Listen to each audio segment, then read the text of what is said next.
Hello, everybody, and welcome to the Jurassic Wildlife Podcast. Today, we are going to be talking with Shira from Snake Therapy. I'm so excited. She has so many of the same values that I do in terms of like ethics and animal welfare, and I'm so excited to be talking with her. She has such an amazing business, and it's a kind of side of the reptile industry that I don't see very often. It's quite oh, my cat. Hi, come here. I'm really excited to talk with her and ask her some questions, get her insight, and I hope you enjoy. Well, thank you so much for coming on. I really appreciate it. Thanks for having me. Yeah, I wanted to start off. Tell me about like your business and like what you have to do with like the snake therapy side. It's something that I've never really encountered in the reptile industry, like somebody working with that side of reptiles. So I would love to know more about it.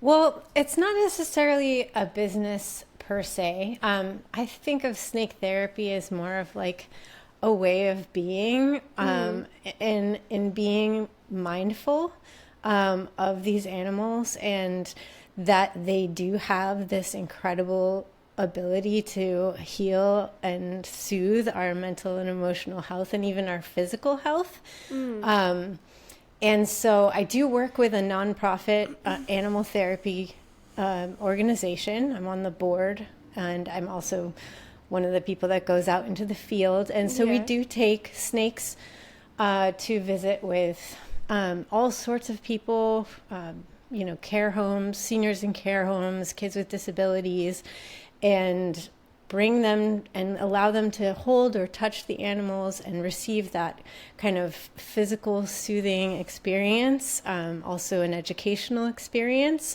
So that's kind of like part of where it all kind of exploded for me, was working with this nonprofit, and realizing that, I've known all along that these animals are so healing for me, and that they make me feel amazing. From the first moment that I first held a snake, it was just this like incredible, life-changing feeling, from the awe and wonder at they're just magical creatures. They're just so beautiful, and you have to respect like the way they move and just everything about them, right? And I've known that, but it really clicked for me when I started working with this nonprofit and seeing people having those experiences, not just myself. And I was like, this is real. Yeah. This is a real thing. And I wanted to like do more with it, specifically with snakes, because our nonprofit has all sorts of animals, various reptiles, a hedgehog, bunnies, guinea pigs, all of that. But I wanted to kind of do more on the snake side, because I also feel like helping people to understand how these animals can benefit us can also help people understand and have more empathy for them, and therefore help us take better care of them. So it's kind of a two-sided coin, right? It's a relationship. Yeah. And so I started this YouTube channel kind of just on a whim, like, I don't know, I'm probably going to get laughed off the internet, but I think it's a real thing. And it turned out that a lot of people really related to it. So that's where it kind of got started. And the more I dove into like the relationships that we can have with these animals, and the respect and the gratitude we can have from working with them, can inform and influence the way we care for them.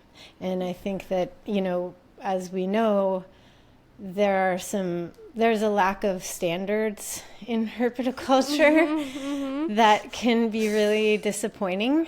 And as I went along, I started being better about it, and I started learning more, and I wanted to get better, and I wanted to show, hey, I'm not perfect, but I just realized, like, I'm not doing this, and I could be doing this, and this is, you know, showing a journey.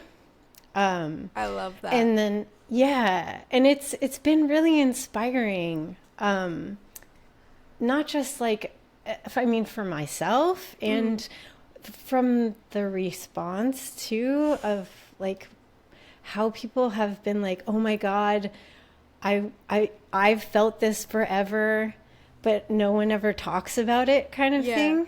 And, you know, specifically talking to people with neurodivergence, like ADHD and autism, and realizing that in particular, snakes have a extremely beneficial healing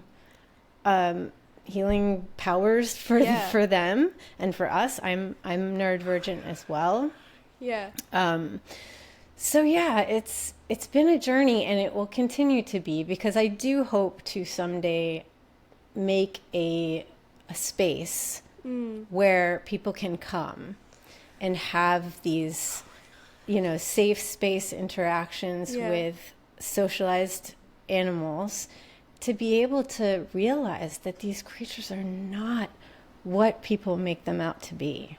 I really love that. Like, I relate to it so much. I've really noticed that reptiles, even I guess for people who would not be neurodivergent and just are going through a hard time, I really notice that they help. Like, it's an insane difference. And sometimes you don't even notice it's like the other day I was just really anxious. And I was just really busy. Like, I'm like, oh my God, I have so much stuff to do. And my mind's just working in overdrive in the back. And I'm trying to change water bowls. And I can't stop thinking about everything I haven't done. And I open my enclosure, and Pandora, who's right up there, she's actually gravid with babies.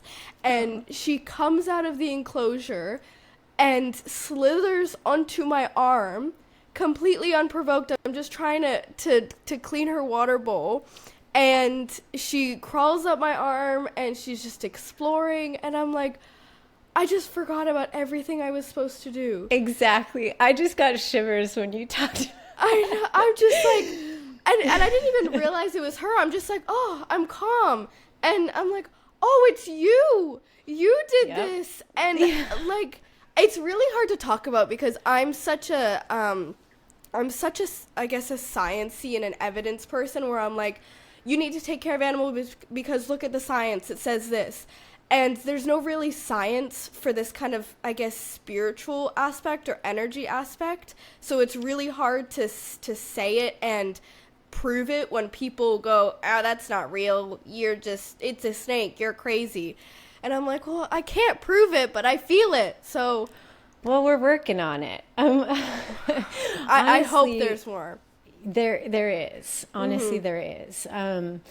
You know, I've doing the research into the correlation between, you know, neurodivergence and reptiles, and talking with a scientist actually, and working with someone else who's working on his dissertation about this stuff. Like, it is a real thing, and there is a scientific basis where we can talk about our nervous system, right? Yeah. So the feeling that we get when there's just like slow moving, just this incredible smooth, Slithering. cool sensation that's a gentle squeezing. These are things that change our heart rate and take our nervous system from fight or flight, which is what you're feeling when you're anxious, to rest and digest. And that is when your heart rate starts to slow down. So it's a real thing. Yeah. I mean, it can happen with many different animals. It can happen in all sorts of situations, but I have seen it a million times over. I have experienced it a million times over, to know that it's real, and there is science based stuff we can explore in there, including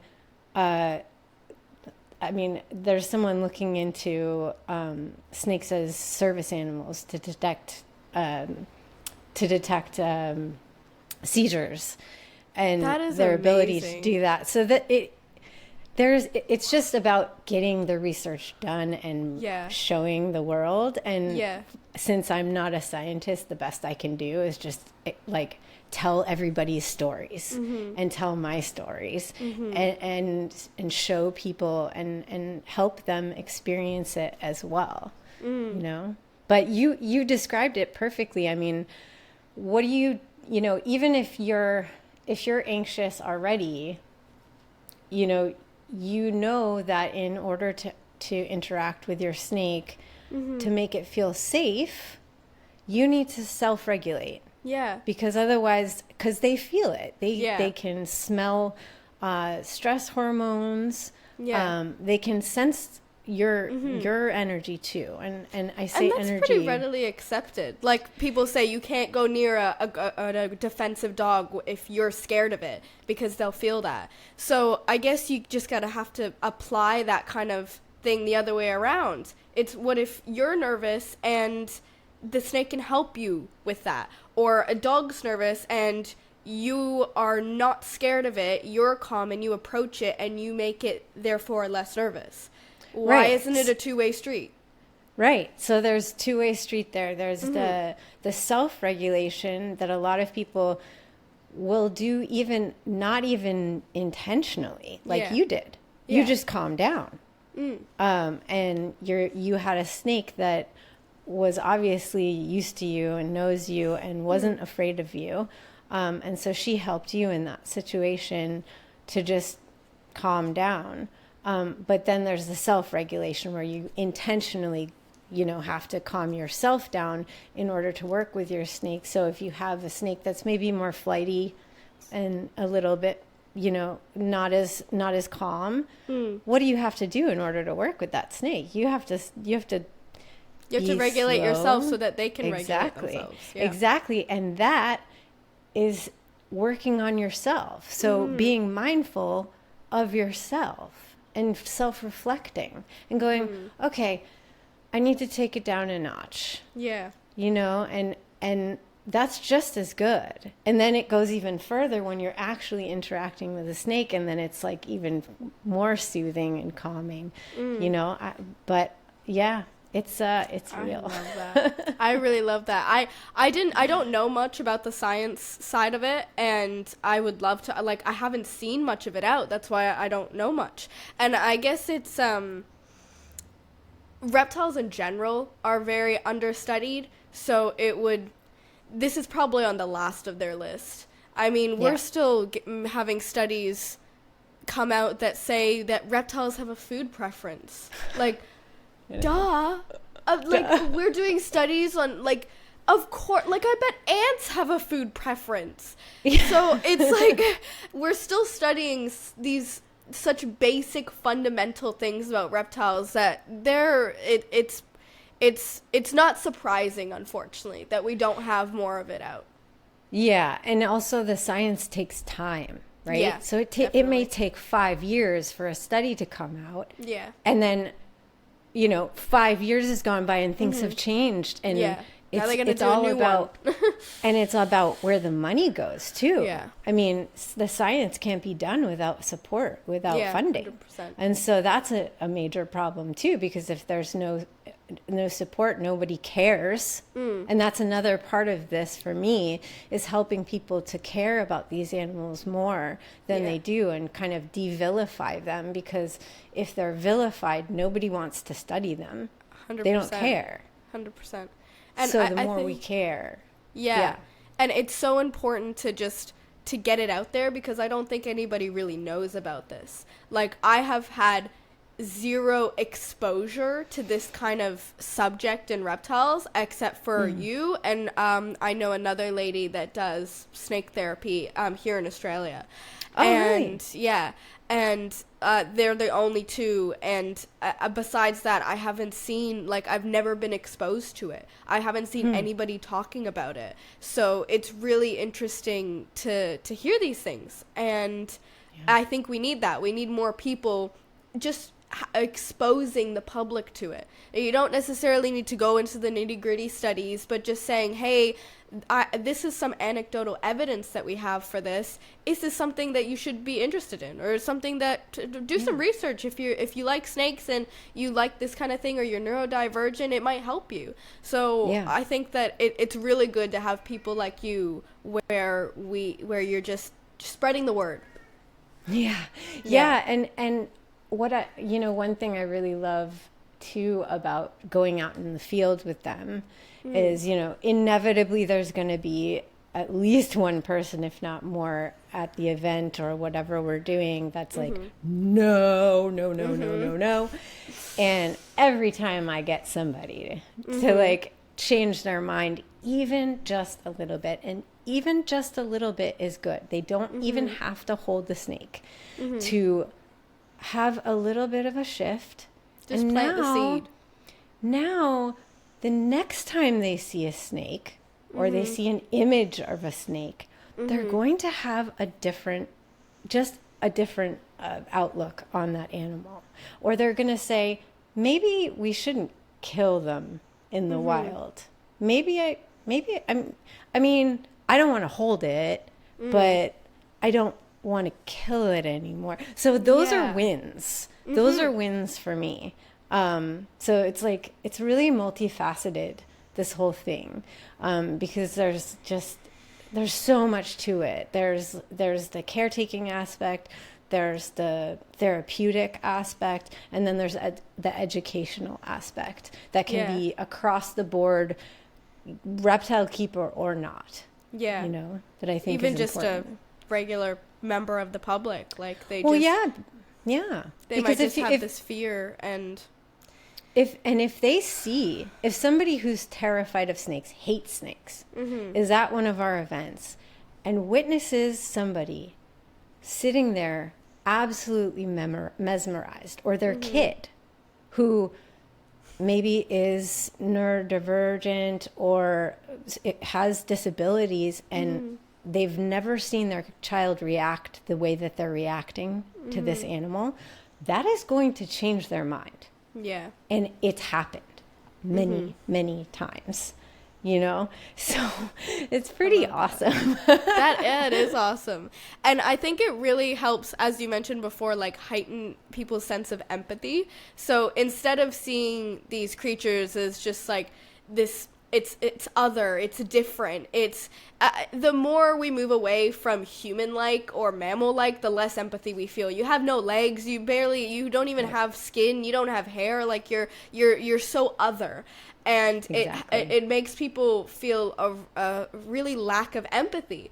And I think that once people witness these experiences, that they're more than just this ball of scales that doesn't have any limbs, that they have behaviors, they have personalities, they have individual ways of living their own little lives. Whether it's less intelligent than us, it doesn't really matter. Like I think that once people experience those kind of situations, or at least see the experience of others with those animals, that it helps heighten their empathy.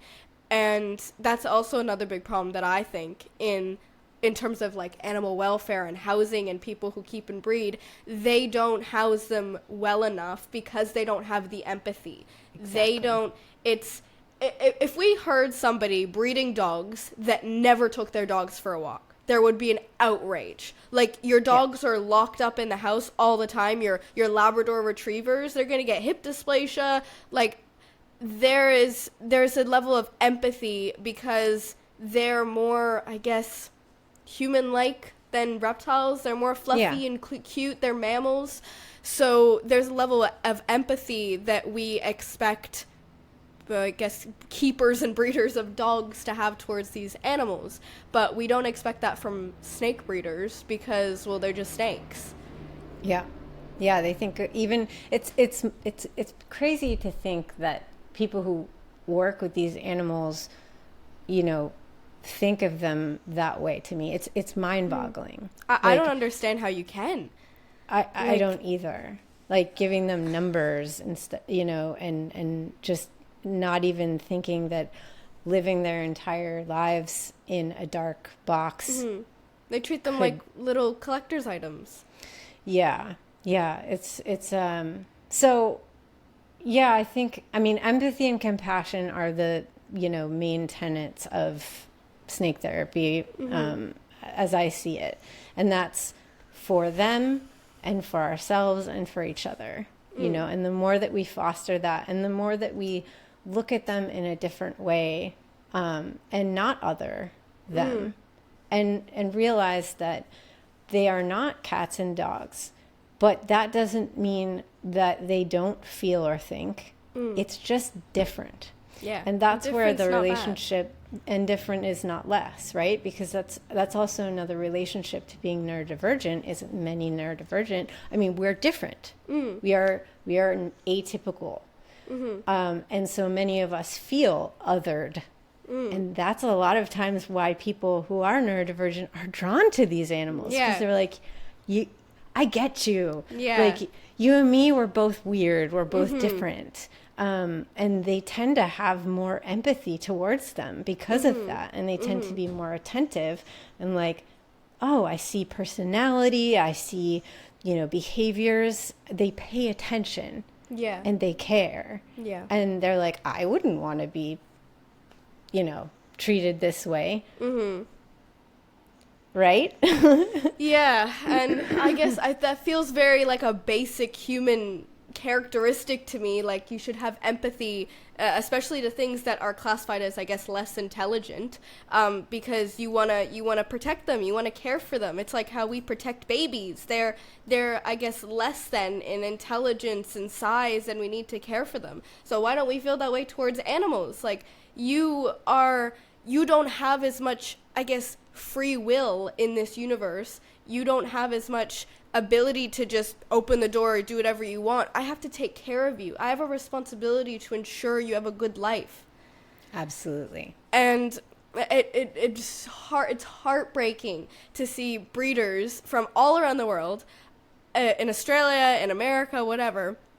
They open their little tub and it's this giant ball python or this spotted python with nothing but substrate if you're lucky and one hide. And I'm like, okay, you're a complete beginner. I can understand. I can give you some slack. You don't know. You should have done research, but we all make mistakes. But you have now time to fix it. But these breeders have been doing it like this for 20 years. And in 20 years, your subconscious has not given you a little message, planted a little seed in your mind that, hey, maybe these animals need more. Maybe, like, it's not even just well, the science doesn't say anything, so I don't care, I listen to the science. The science does say stuff.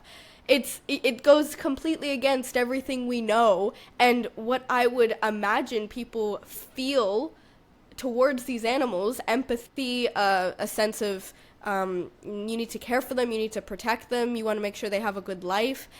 And I don't see how you meet any of those parameters in the very common classical rack system setup that unfortunately I see far too often.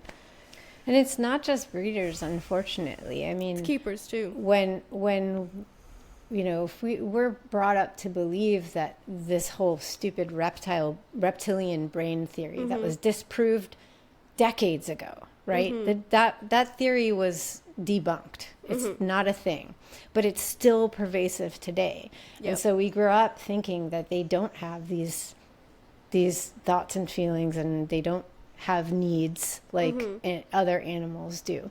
So people get caught in that, and they don't, you know, even just a keeper can be like, well, it just says they need this and that's it. Yeah. And it's okay.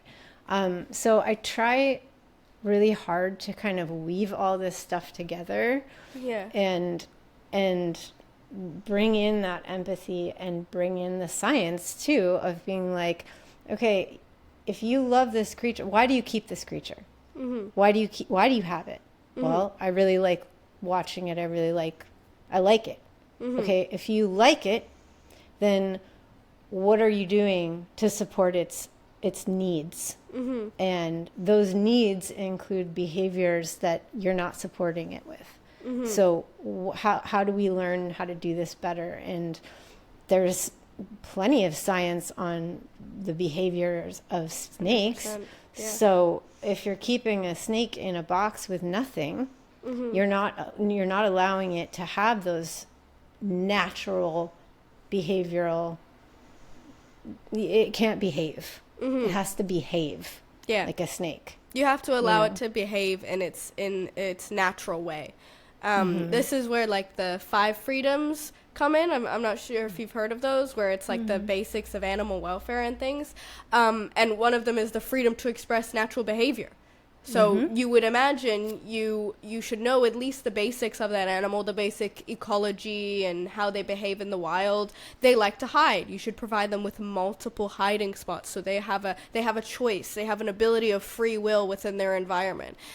This species is terrestrial, but they have been seen climbing.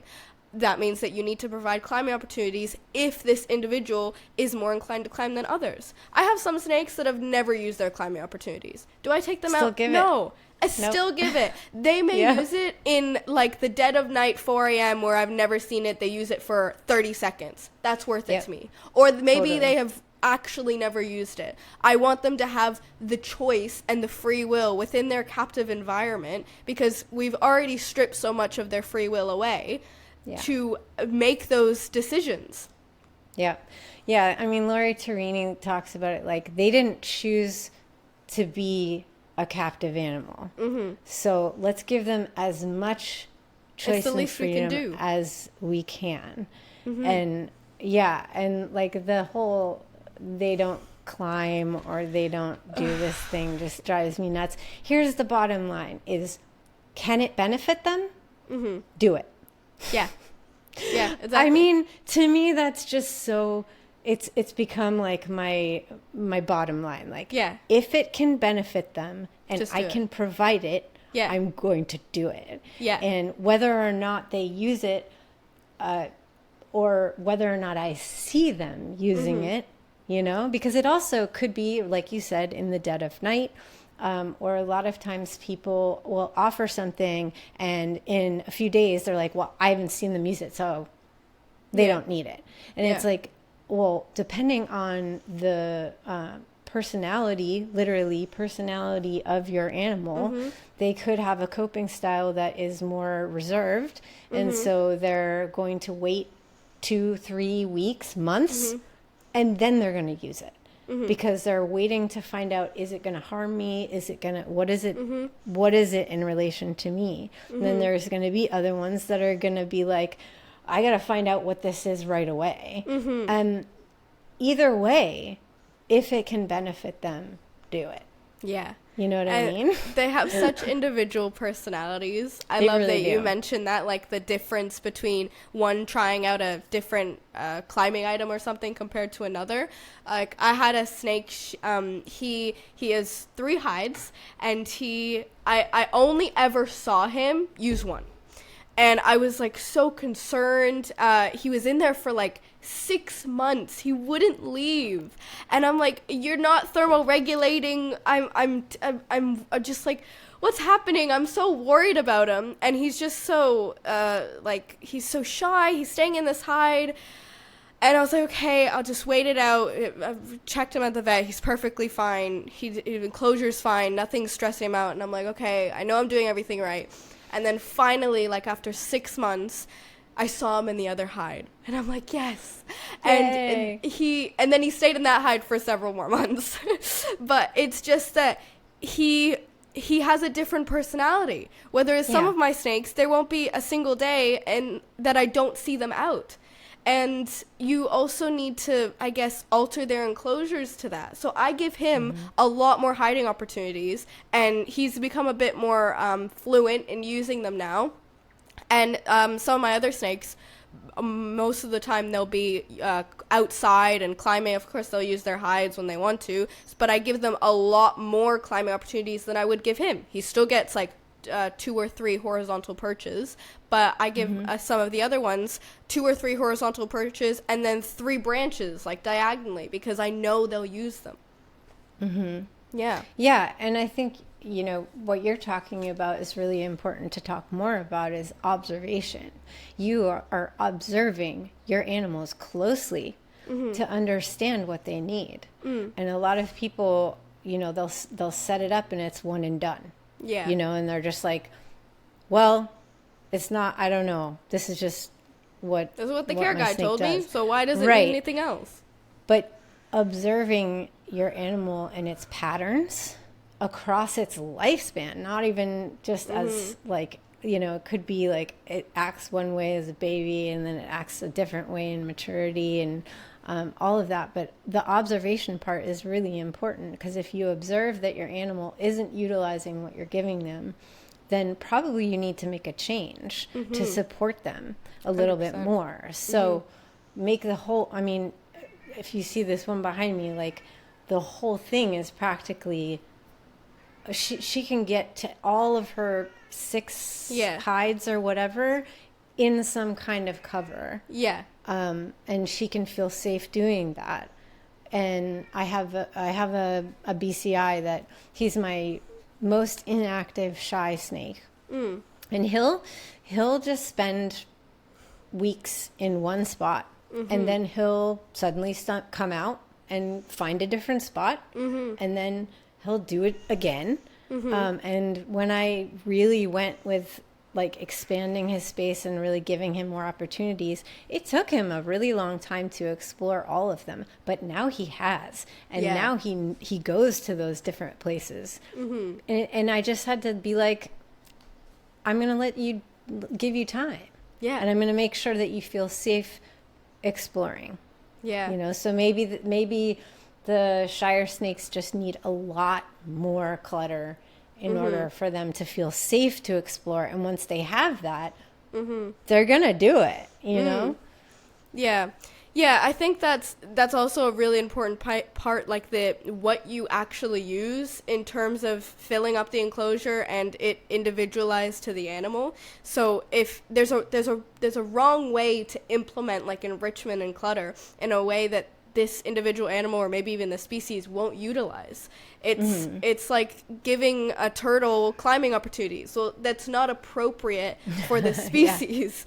Or it's like giving one of my shy snakes 2 hides, the bare basics, but lots of climbing.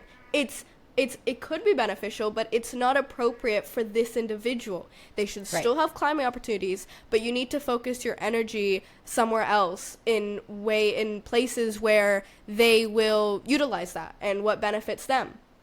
Exactly. So I have another snake, and he puts himself through burmation. He self-burmates.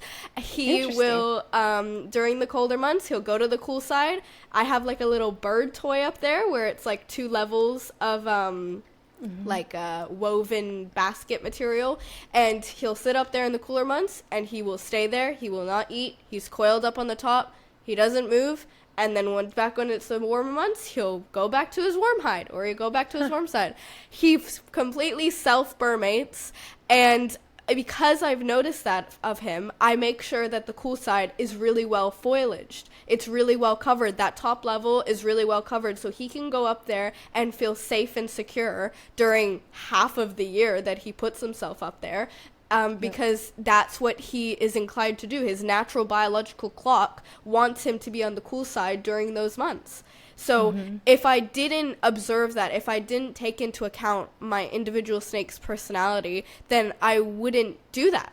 I would put foliage where it looks nicer, generally like one on this side, one on that side, but I make sure to cover that top one specifically because I know that he likes that specifically. Yeah. And that's a good point about the way that we want it to look versus what works for them. You know, of course, I spend so much energy on my enclosures, designing and building, and do all this DIY stuff. And of course, I'm doing that partially, because it's fun and I like the way it looks. But I don't do it without, now I don't do it without spending some time looking at the ecology that animal, natural ecology and habitat that animal comes from. So I base it on, what do I see, go to iNaturalist, look at images of these animals doing their thing. What does it look like they're doing? What does the background look like? What are the elements that they're utilizing in various different, look at a lot of them so I can get a good range. Because some people will place snakes and take photos of them. So you want to just kind of get a good sense. But then you build it out, and then you build it to suit them. Yeah. And what will give them the best opportunities and what makes sense for them. You can't be an interior decorator without consulting the client. Yes. And they are little clients, and we do everything for free for them. So that's so that is really important. Yeah. And I think that's where we lose a lot of we lose that in these collections, breeders or keepers that have this sort of lack of empathy, and they house them all the same way, all the standard way, or all a completely incorrect way for the sake of saving space, and this is good enough, or money. And yeah,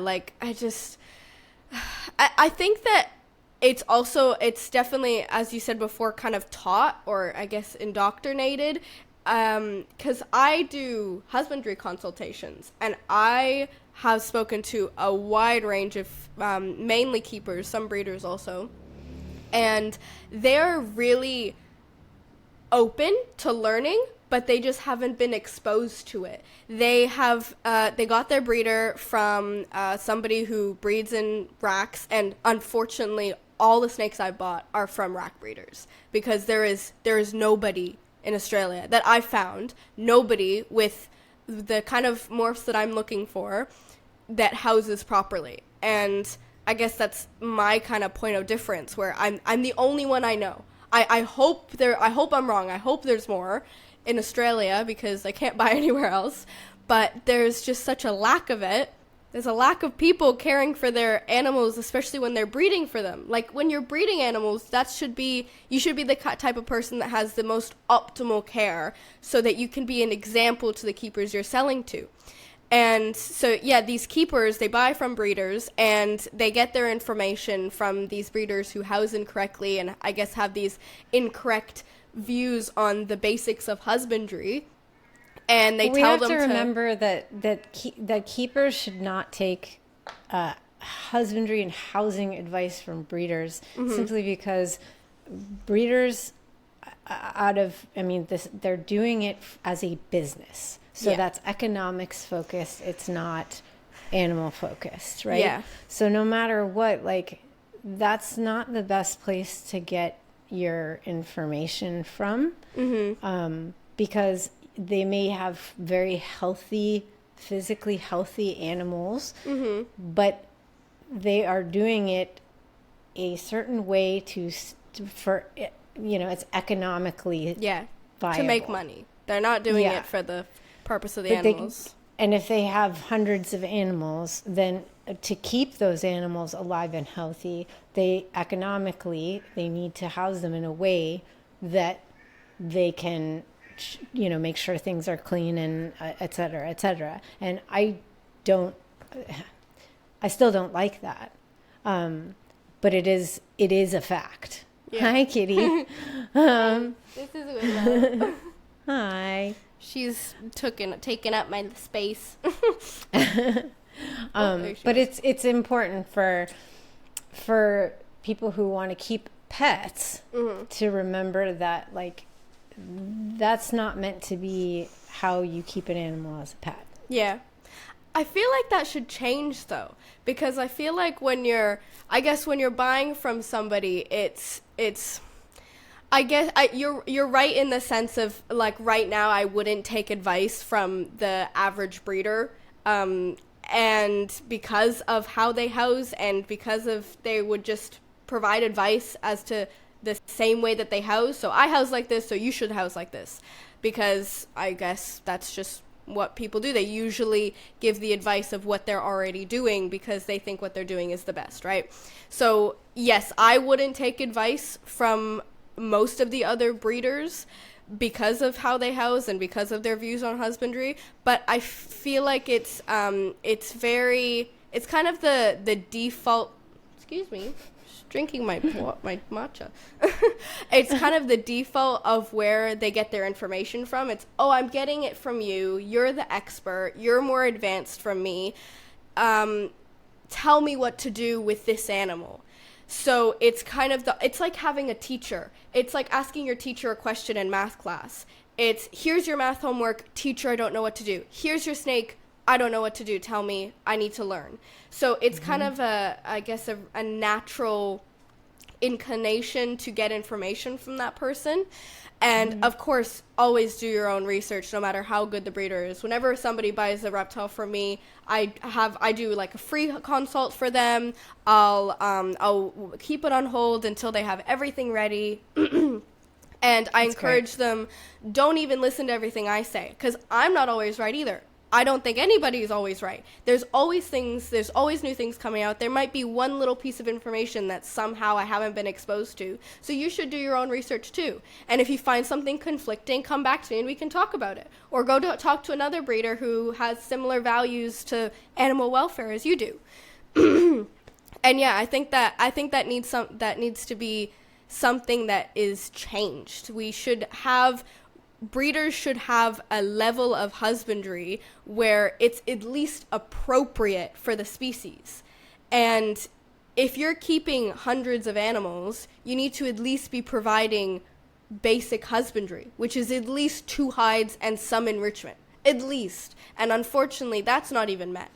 And yeah, and I think that the basics of what breeders need to meet in terms of husbandry needs to be elevated a lot more. Not only so that they can be an example for the people that they sell to, but so that they can just take care of their animals properly. I mean, you're keeping such a higher level of more quantity of animals than most keepers because you're a breeder.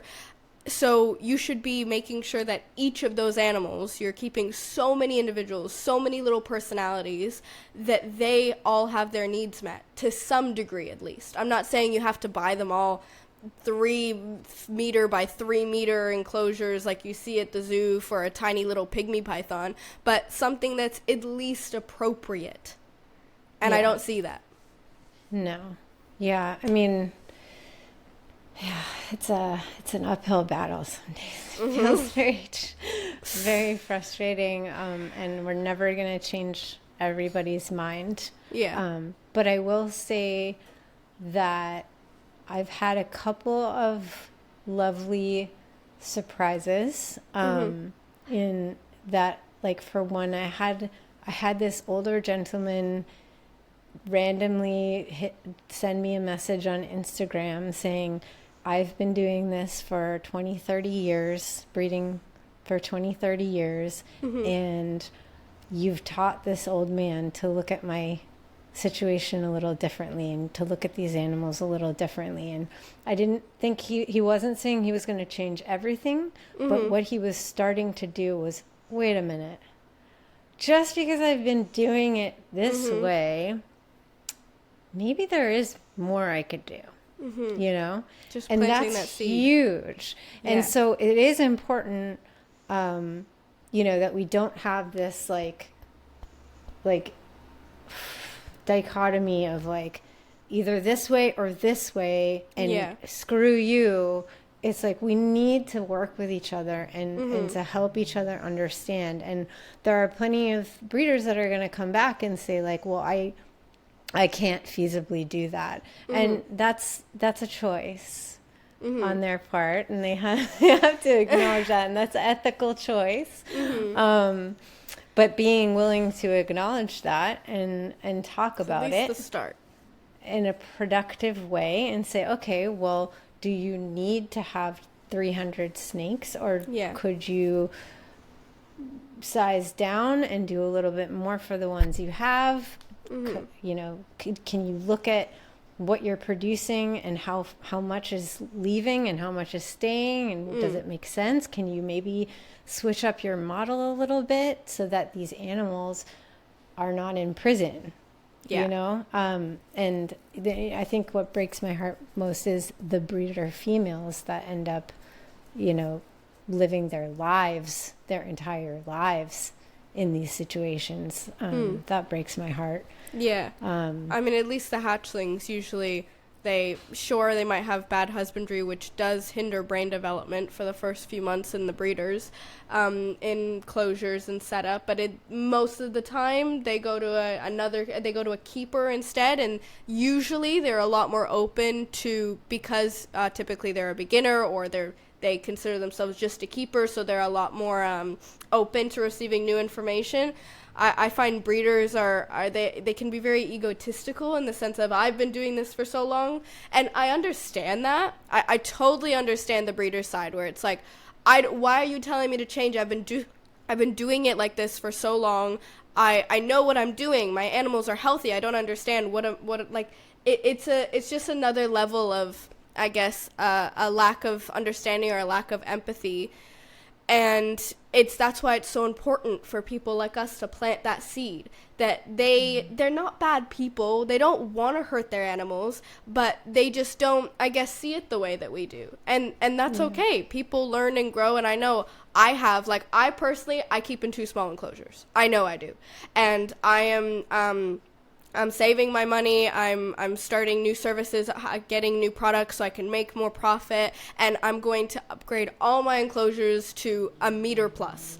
I want to make sure that my animals have the best life possible, and while they have plenty of hides, at least 3 more, they have climbing opportunities, they have enrichment, they have probably more than the very average breeder rack system. I want to do more for them, and I want to give them my best while still being able to work with these animals and provide these animals and breed them and provide them to keepers and give people their new little family member. It's such a joy for me, because I have customers, they come to me, they want an exotic snake, they want this cool morph, but they want it to come from somewhere ethical. And I want to be that person. I want to be that, well, I have these morphs available for you to purchase, and they've had a good life with their time with me.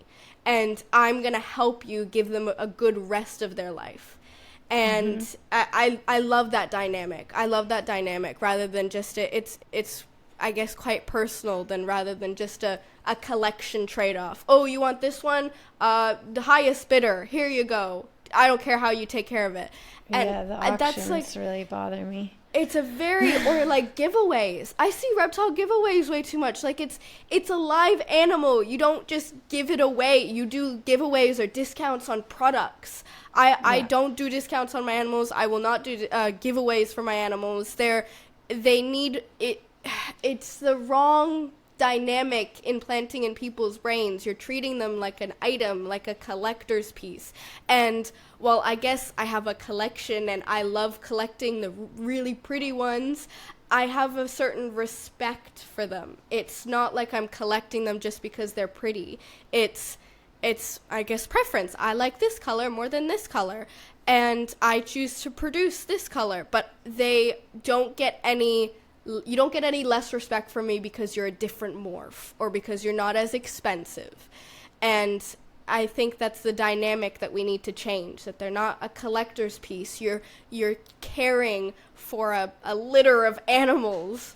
These are all my babies. They're not just little collector's pieces on the wall that I can make money from. Yeah.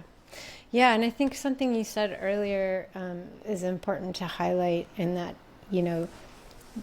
people say that, well, I've been doing it this way and it works, so I don't need to learn anymore. And what you're saying is that, and what I try and talk about is, there's never an end to learning. 100%. And if you think you know everything, there's a problem. Yeah. Because guess what? Nobody does. Yeah. We don't even, as humans, don't even know everything there is to know about snakes. And it's wrong to think you do. It's a hindrance. Yeah. To think that, and it doesn't help you. It doesn't help them. Right? And there's just nothing. We don't even know everything there is to know about these animals. So to say you know everything and you don't need to change anything ever is ridiculous. Yeah, absolutely. And so what I like to talk about is, constantly learning, constantly trying to do something new. 100%. And it doesn't, money can be a hindrance because good husbandry is expensive. Absolutely. But you can take your time, just set goals. Yeah. And like, I'm going to spend next week learning all about my Woma python's natural habitat so that I can recreate it. I'm going to spend the next month learning more about my Chilobothrus's native habitat, because I think I should probably start changing some of his stuff. And when I set it up, I didn't know as much. So now I want to, so it's just like, as long as there's a trajectory. But if you think you don't have a trajectory of learning, there's a problem. Yeah. And it's at least do your best. At least have that self-realization that, hey, I am not keeping appropriately, but I don't have the money. So I'm going to give all my snakes toilet paper rolls. This one little thing helps go in the direction of their welfare. It helps you self-reflect more on, I was doing it wrong, but that's okay. I'm not a bad person. I'm allowed to make mistakes. I'm allowed to grow, and I'm going to do better in the future. And if somebody asks me for advice, I'm going to tell them that they should be doing even more than what I'm doing, if they can. Because we shouldn't be at this is how you do it. Everybody just needs to just go there. Because that's where you get the standard setups, and you're not taking in individual personality, or somebody might not have enough money to get to there, and somebody might have a lot of money that they can use and they're willing to use, and they could go up here, but they don't, because you only need to go down here. So there's a lot of I don't know what to call it, nuance, I guess, where there's not just one, this is how you do it. Yeah. And you should always just be doing your best and moving towards the right direction. Yeah. And that's all we could ever do. Like, if tomorrow something comes out that you should not give your animals fake plants because it's bad for whatever, then I would go, damn, okay, I'm going to learn from that. I have hundreds, I think I have thousands of fake plants in my stock. Me too. And I would be like, damn, I spent a lot of money on this, but I want to do the best for my snake. So I'm going to, as much as I can financially, buy live plants and take these fake plants out, because I don't want to be stuck in my ways. That's not good for me. That's not good for myself. That's not good for them. That's not good for I'm going to feel guilty. I'm making them undergo something that I now realize is bad. It's just harmful, because I'm stuck in my ways. Yeah. So, I mean, I totally get it. Like, I started the first snake I got was 1990. I'm dating myself here. Oh my goodness. 97 or 8. Holy. Was the first snake I got. I knew nothing. I was a moron. There was very little information. There was no internet. I didn't, so boy, did I do a bad job. And I was young, and I didn't really think of how do I learn more? I just took the crappy advice that the pet store gave me, and I kept this animal. And I look back and I shudder at how I feel horrible. And I know that, it's not just my fault. He lived 20 plus years with me. So I didn't do everything wrong, but I know that I did a lot wrong. And so, when I got back I took a break after he died because I was just like, oh my God, I can't. I don't know. I just needed a break. But when I got back into it, I was like, there's got to be, like, I'm going to learn first. And that was when it was just like, oh, whoa, okay, now this is going to be a constant journey of like doing better all the time. And how can I do better? And I can't fathom, having these animals and knowing that they need certain things and not providing it for them. Like I just can't. It doesn't compute. Like I think that there are or some people out there. There are some people out there that just won't because they're kind of resistant to the idea. But I think that even the ones that are very like, no, this is how I've been doing it for so long, I know I'm right. I think that there's just a level of misunderstanding or not understanding, because I can't imagine that if you truly understood that you would still feel this way. If you truly understood. And that's what I like. I like people just planting the seed, just expressing the information, exposing people to these ideas so that maybe you can make them understand a little bit more. Maybe you can change their view on it a little bit more, because every single thing you can have two views on it. I completely understand. I need to make money. I want to care for the snakes in the basic way possible so that they're healthy, but so I don't take up too much space. I don't want to spend too much money taking care of these snakes. Like, I completely understand that.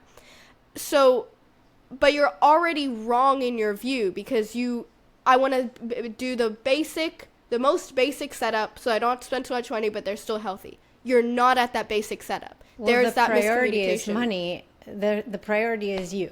Yeah. Right?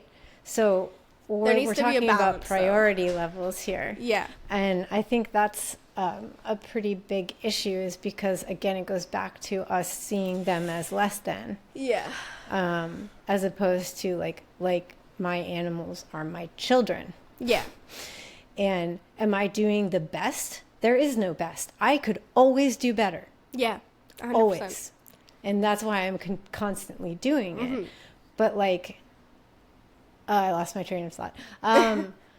Just seeing them as less than, so your priorities are higher, right? Yeah. And to a point, we have to keep our priorities, because, if we don't have money, then they don't have care, right? 100%. So, but it's about kind of evening the playing field. And I like to think of it as, I am in service to these animals. Yeah. They give me pleasure by existing and being my pets. They give me pleasure. I get to look at them. I get to handle them. I get to just enjoy watching them. Yeah. And that is a gift to me. So I want to be of service to them, because they are of service to me. And being of service to them means constantly trying to provide a good life. Yeah. And a good quality of life. And I think that's something, in there with what you're talking about, of like, yes, they're providing them with the basics, but what is the quality of their life? Yeah. And if people could think more about that, but they don't think that snakes care one way or another. Yeah. I think actually a lot of the time it's not even the basics. And that's my issue. No. Like, if you were doing at least the basics, I'd be like, okay, you should still be trying to do better, but I'm not like feeling bad for your animals as bad. But it's not even the basics. It's okay, the basics is food and water, shelter, and natural behaviors. That has to be included in basics. And I would say photo period, lighting and photo period. 100%. So if you, those are the basics, and if you look at like a classical rack system, I'm sure that people do better, and I have nothing against tubs. It's just the classical use of tubs. They can be used well. Unfortunately, it's just very rarely seen. You have like toilet paper, newspaper, or a loose substrate if you're lucky. You're already 1 point down. If you don't have loose substrate, they're not able to burrow properly. And okay, let's say they do have loose substrate. You have one hide or no hides. You might be keeping them in a place where it's dark and secure, but they still have that natural behavior to hide, to find shelter. And they need that, as you said, photo period. They need portions of the day that are light and portions that are dark. And in a dark tub, you don't have that because it's always dark.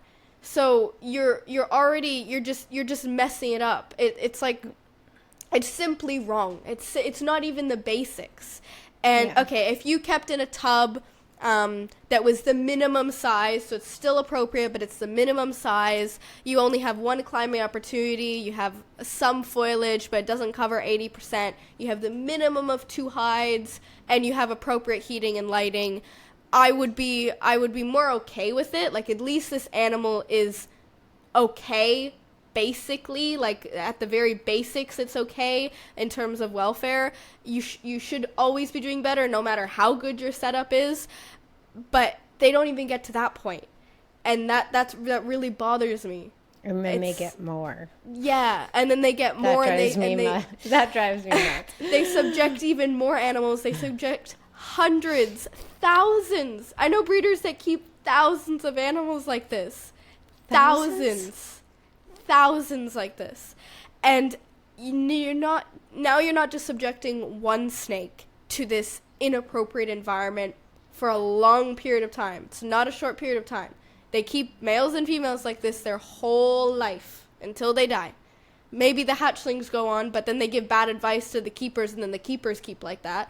But thousands of animals incorrectly, because they have they're not growing and they're not learning because they've reached what they think is what they think is the peak of the appropriateness or their education in terms of husbandry. I don't care if you've been like a vet or a zookeeper for 20 years, if you have all the best ethics and welfare values. I don't care. If you're not continuously learning, you have the wrong mindset towards it. Yep. Yeah, and that's the most important part. And thankfully, I love learning. I do. I'm a studying vet nurse right now and then I'm gonna go on to like a captive wildlife exhibition certificate, and then I do like 110 hours or something of continued professional development from like vets and zookeepers on husbandry and illnesses every year, and I'm just like, there's so much to learn. Like it's never ending, and it's a lifelong journey. It's a lifelong journey. It's a lifelong journey, and these animals are long living. They're along for the ride. You know, if we take them on, it's important to give them the benefit of that and be of service to them in that way of like trying to do better constantly. And there is no best. There is no best. You will never be best because there's always something else you could do, right? Something a little bit better. There's always something. Just do your best. So just keep doing your best and improving as you can. And if you're a breeder that is thinking, what can I do? That's a great start. That's great. So start thinking about those simple things that you can start doing to start changing in little ways to benefit the animal. And, you know, I think a lot of people, you know, when I heard Lori Tarini talk about learned helplessness in snakes, that just hit me. And I don't think a lot of people believe that they can be depressed, but they can. that they literally can have learned helplessness, depression. And because they don't speak, we think that they don't feel this and that they don't experience this. But that's not true. Yeah. And it's just like, if you know this, how could you treat them in such a way? It's about responsibility to something that you take. You are in control of a living being. Yeah. Right? You have taken responsibility for a life. Yeah. It doesn't matter whether it's that's very a true. child or a snake or a rabbit or whatever it is. Like, you have taken responsibility for this living being. And that's that. It doesn't matter if their, IQ is above yours or not. And who knows? Yeah. Who knows? Because we don't measure their intelligence. We can't. We don't know how. Yeah. And if I heard that that animals in general have a certain aspect of their mental capacity that was way past ours in a certain way, I wouldn't be surprised. I wouldn't either. And you're completely right. It's not less. We can't measure it. Yeah, we aren't. Yeah, it's more of just a responsibility to another thing, another life that is completely reliant on us. Right?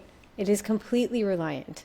We have taken it, we have put it in a box, and it is completely reliant. It has lost its freedom of choice. Yeah. So in that sense, like, we are responsible and we need to make the best choices for them. So what are those best choices?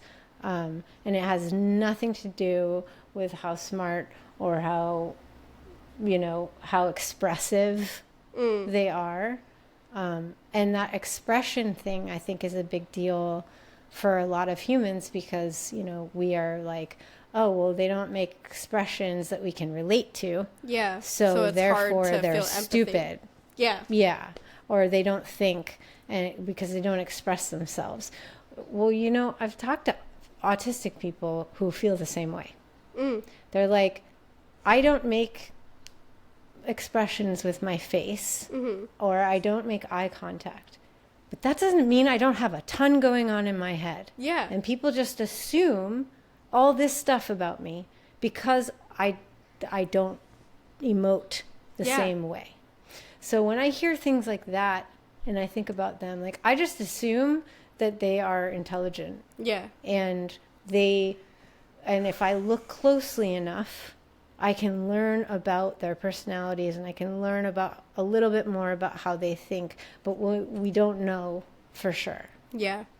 And look, I'd rather be wrong and be providing all this and provided some benefit to them and realize that they are just stupid somehow. I don't believe that would ever happen, but I'd rather that be the case than not provide them with the very basics of what we consider the basics of how to care for them and realize that they were much smarter than we expected, and we've basically been mentally torturing them for years, torturing thousands of these animals.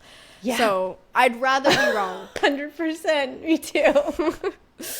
But we know it's not the case. We know it's not the case. No. And if you spend a long enough time with them and if you spend a long enough giving more to them, you do see a difference.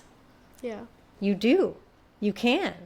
But you have to watch for it and you have to offer it. Otherwise, you can't see it. But, I mean, okay, here's a behavior one. All these people, all the time, spicy snake, getting bit all the time, cage defensive, that one. I don't have snakes like that. Yeah. I don't. Because I treat them with respect and I give them what they need and I watch them and I listen to them because they can communicate. It's just subtle. Yeah. It's just different. Yeah. So all these people are saying that, like, oh, this snake bites all the time and it's spicy, or oh, this species. I love that when they're like, this whole species, this is how they act. Aggressive and it's because species. you're keeping it. Look at how it lives. Look at how you treat it. wouldn't you be spicy too? Mm-hmm. Yeah. The majority of behavior problems are because of husbandry issues. So Absolutely, we can't 100%. We can't be keeping animals incorrectly and then expect them to be how they're supposed to act. It's like they're not able to behave, so they're lashing out. Yeah. Or they're terrified. Yeah. Or they're miserable. Mm-hmm. So yeah, they're gonna be spicy. And it's just I don't know, they just kind of brush it off to the side. They're snakes, so of course they're mean. Of course they're gonna bite. You have this inclination to think that, or like it just there has to be something going wrong. There's always a reason for everything. There's a reason whether we know it or not. Yeah, whether we know it or not. Yeah, exactly. So if your snake has behavior problems, and I work with clients like this too, the amount of snakes that I've cured of their behavior problems are simply, I'm like, what are your temperatures? And they're incorrect. Yeah. How often do you handle them? And they handle them every day.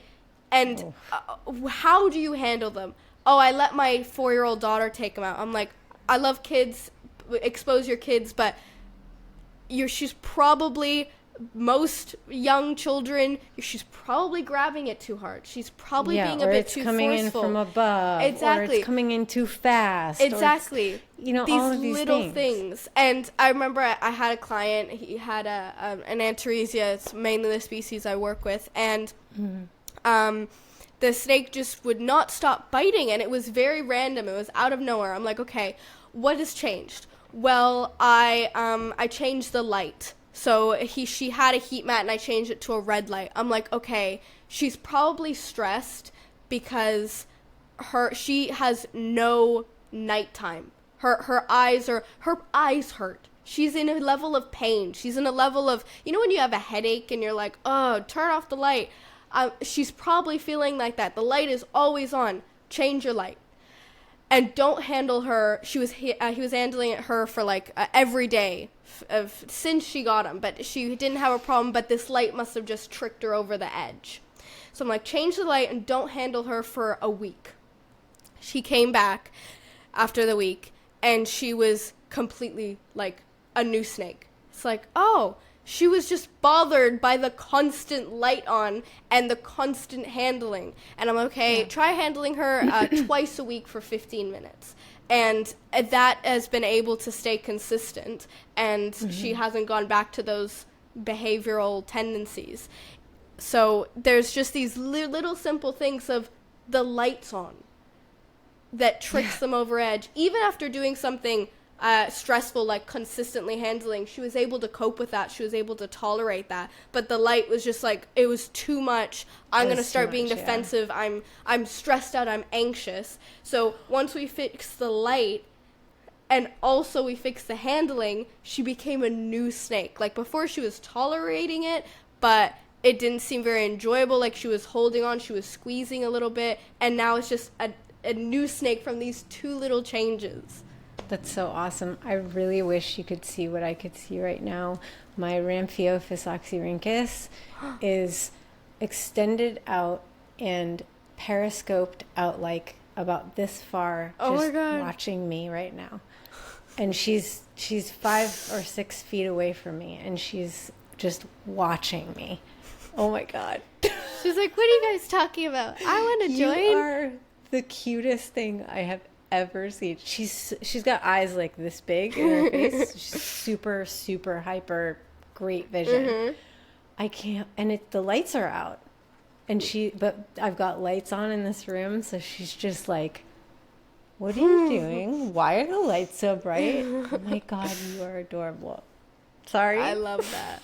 I love their little personalities. They get so distracted. I know. I don't know if you can see. Morticia is up there. She's climbing. Yeah. What is she? She's a super platinum spotted python. Okay. Antaresia maculosa. Awesome. Yeah. She loves climbing. I love their personalities. It's such an enjoyable thing to get to know. Like, you could ask me, I could go name by name and I could describe them And it brings me so much joy. It's like I have so many friends. Yeah, I know. Yeah, it's crazy. Getting to know them, it takes time, and I think a lot of people are very impatient. And snakes are not. They take their time, and it takes time to interact and learn an animal that is so different from ourselves, right? Yeah. So we have to be patient with them too, and they change over time too. But learning them and learning their she's still staring at me. Learning their like quirks and stuff is just so fun. And her, like with her, like she is just one of the most delightful snakes to watch because she's so active and she's so observant of outside. Like my husband isn't the reptile person. He's an animal person. He loves all animals, but he's not the reptile person. But he will text me photos and videos of her. I will hear him walk in this room and go, "Ooh, Rura, come see." And he's like, "I'm gonna go check on her." Like it's just like, that. What is she doing? What are they doing? Oh, he goes and checks on like the snakes now. And it's really, really cool to watch. And he's like, "Oh, they did this last night. Did you see that they're doing this now?" And I'm like, that is so cool. I like they're so sociable. Like they just bring me so much joy. And like my partner doesn't like reptiles either. He's like, "Okay, I'll help you with them. I don't know what to do." But there's one snake wizard that he always like wizards a person. He's like he's a person. I'm convinced he's a person. He's just got like so much personality, and they have like this little connection. It's so cute. They do. On the sadder side, like my Woma python that I just got in, I guess it was June or something. The first 3 months I had him, he was in quarantine, so he's in a different space, and he was the most social baby, tiny baby. He was 3 months old. No, he was a month and a half when I got him. So I was like, okay, he's going to be scared. Yeah. Oh my God.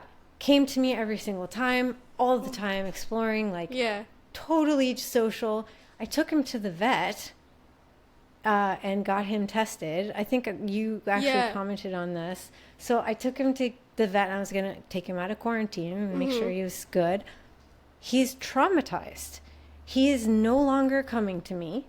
He's no longer exploring like he used to. It's been like 2.5 weeks, I think. And he's like changed. Like he's not, the patterns are different. He's not doing the same. He's starting to slowly get a little bit more comfortable. But like, tell me that a snake doesn't feel things. Yeah.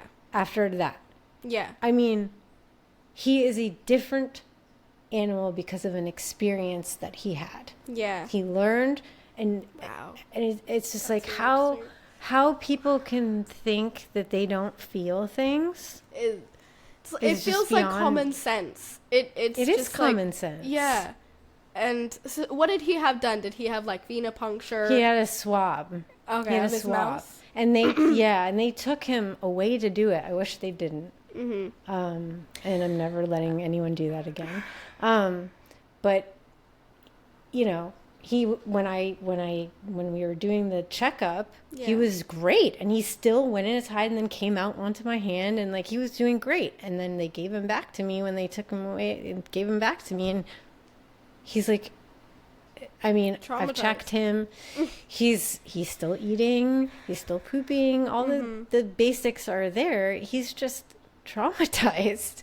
So he may take a while, and he may never be the same. Who knows? I'm just going to do my best to make sure he understands that it's me. You're safe. I'm not going to do that to you again. Like, and figure it out. But like, that is an animal that feels and thinks and learns and is affected. Yeah. I don't know how you can argue with that.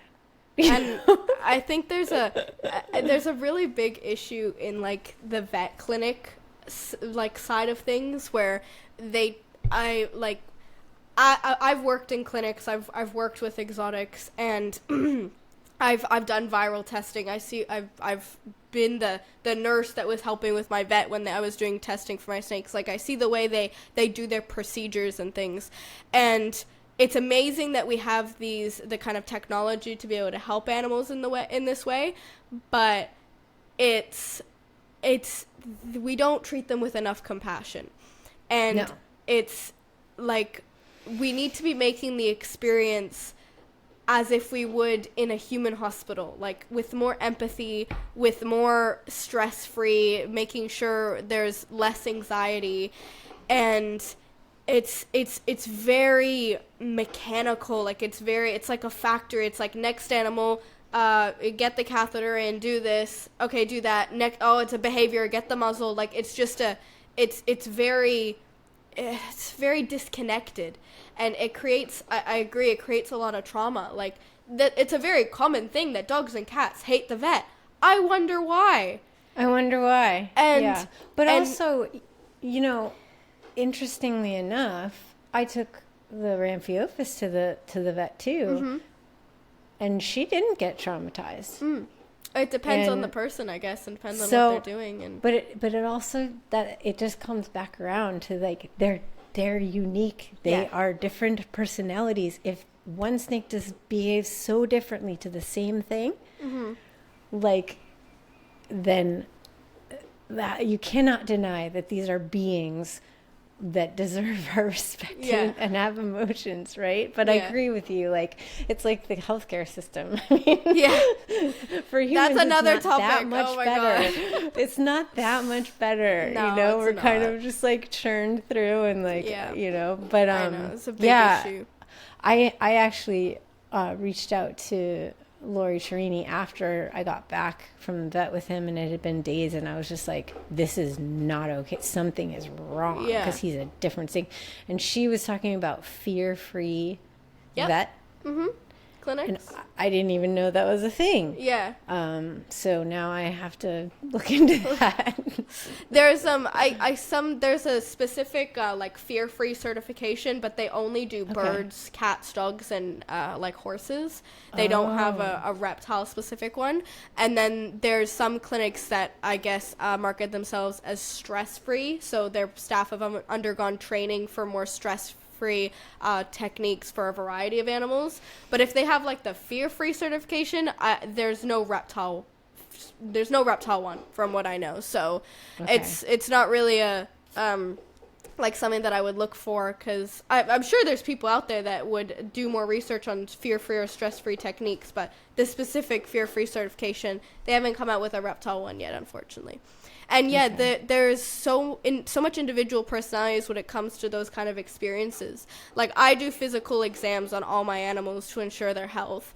And I have some snakes, like Cupcake, oh my god, I need to look in their mouth for respiratory infections. I need to examine their scales for dermatitis. And I hold her head, I open her mouth up, and she does not care. She could not give a single frick. Like, she does not care at all. She's like, okay, and then she just goes back to slithering around. And it's really great for me because I get to do the physical exam really easily. And then I have some snakes that it's like, you do not touch my head. And I'm like, I have to check. So I do it less frequently. But then after I do it, they're flighty. They wrap onto my hand really tight. Like, they get stressed and they get anxious. And I have to manage that balance between ensuring their health, ensuring their welfare, and ensuring they have a positive mental state. And that's something that's not balanced in the vet industry. Usually they see, sign of defensiveness, sign of aggression. We go straight into all of these methods, the muzzles, the holding the head, the restraint. Mm-hmm. And it's like, yes, that's great for you, because obviously we want to protect our staff, but we're also working with a living human being. The moment somebody yells at you in an actual human hospital, you don't put duct tape on their mouth. Like, Like, that would be cruel. So Right. why do we do it to our animals? So Right. there needs to be a level of respect and a level of, I need to do this for you. I need to do something to help your health, but I also don't want this to be traumatizing for you. And you need that balance, and that's something that we're lacking, especially for reptiles. I mean, it's so hard. We don't even it's we don't even know how to properly identify pain. There are some like reptile veterinarians out there that obviously you have to apply pain relief when you're doing a surgery, but these typical are likely painful procedures. Oh, they're not showing the pain, they're just biting me. What? Don't you think that's like, there's these, you have to change the way you view these things. The dog's in pain, so he's yelping. That makes sense. The snake's in pain, so he's biting me. Don't you think that should also make sense? Like, or he's coiling. Or exactly. These are like things that need to be like studied and taught about. This is not a very basic understanding, and that's why like the education and the empathy level we have for reptiles is so below the bar. I know. Yeah. It's so sad. I mean, I guess we just have to keep showing and talking about it. And there's going to be people that won't go for it, but gotta try. Gotta try. Gotta try, and that's what I'm trying to do. And just, even if it takes reminding selfish humans to be selfish in a good way, is that like, okay, be selfish. If you want a good relationship with your animal, and you want to get these benefits, right, that they can offer you, then you have to treat them well. Yeah. So I'm kind of going in this like roundabout, like, it's for them. But do it for yourself. Do it for yourself if you have to. Yeah. If that's what's going to get them to do it, then I say, I'll just whatever say do works. it. Because in the end, I'm doing it to help the animals. There's so much, like, so many things to talk about and so many issues when it comes to like ethics of animals. It's like we're keeping live creatures in captive environments. That's already an ethical concern, and then how you're keeping them and how you're treating them, all these little things. Like, I know of some breeders that still breed reptiles, and they have viruses going through their collection, and they sell these animals, but they're like, they just keep selling them because they need to make money. They want to make money. So the ethics goes so deep, not in just how you're caring for them, but it's like breeding animals that are just inherently or genetically always unhealthy, but they don't care if there's money involved. No. So yeah, it's such a deep topic. Digging our hole. It's so nice to speak to somebody who has like a similar view on this. I'm used to always butting heads with other keepers and breeders, and I try to do so in the nicest way possible, but there's always like this, you don't know what you're talking about. And because I'm a girl and because I'm younger, I don't know why I always receive this like, I've been keeping for 20 years, and it's like, can we stop saying that? Like, can you just come to me with an actual good argument, and I'd be happy to change my mind, but like, I need something, not just how old you are. Like, so it's really nice to speak to somebody with similar values to me and see that I'm not crazy, and I'm not crazy. Oh my God, snakes are so cool, this outlier, and that there's actually other people out there with platforms that can help me spread this message. Absolutely. That is my life, my goal all the time. And you'd be surprised. I mean, it may be a smaller amount of people, a smaller following or subscribe, whatever. But you have the like people 10,000 subscribers, don't you? Nah. I thought you had 10,000. No. Or maybe it's 1,000. No. Still, imagine 1,000 people in a room. No, it's like, I don't care. Honestly, it doesn't matter to me. The numbers don't matter. I am a smaller platform than many Same others. Here. Yeah. But what does matter to me is the quality. Yeah. And what I see within my Discord and my like communities and the people that I interact with and the comments on the videos, for the most part, are the people that feel the same way. Yeah. Like, even if you had 5 other people, like, that's 5 more people to contribute to this message. Even if you had 50. Like, imagine 50 people in a room that all agree with you and all want to help make the reptile community a more positive environment for the reptiles. Like, that would be amazing. Well, the issue is that we don't all agree, and we're never all going to agree. It's how do we improve this when we don't all agree? Yeah. How do we improve the lives of these animals even without all of us feeling exactly, doing exactly the same thing? And that is possible. It's just about being open. Yeah. And about communication style. Yeah. And so, I'm trying to lead by example as much as I can, more than go after anybody, and just trying to spread the good word and show it. Yeah. And show, if people are like, oh yeah, the snake, I have one of those snakes and they bite all the time. That's what they do. And I'm like, let me show you my ambassador of that species that isn't like that. Yeah. And maybe we could talk about why. Yeah. Why that is. Yeah. I love that. You're really doing a great thing, and it's so nice to see.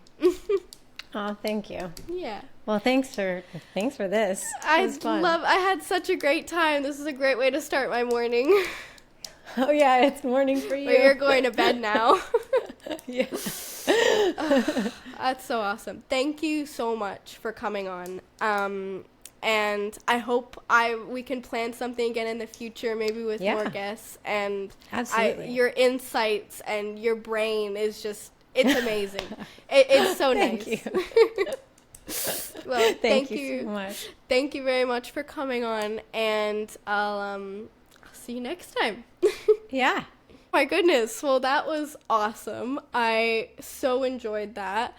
I don't know if you could hear my cat in the background through half of it, but she was meowing. That was just so refreshing. I really enjoyed speaking to her, and I hope you enjoyed listening or watching. If you have any suggestions on who you would like to see as a guest on future episodes, or you have any questions for me or Shira, then leave them below in the comments. All right, I will see you in 2 weeks. Bye, everybody!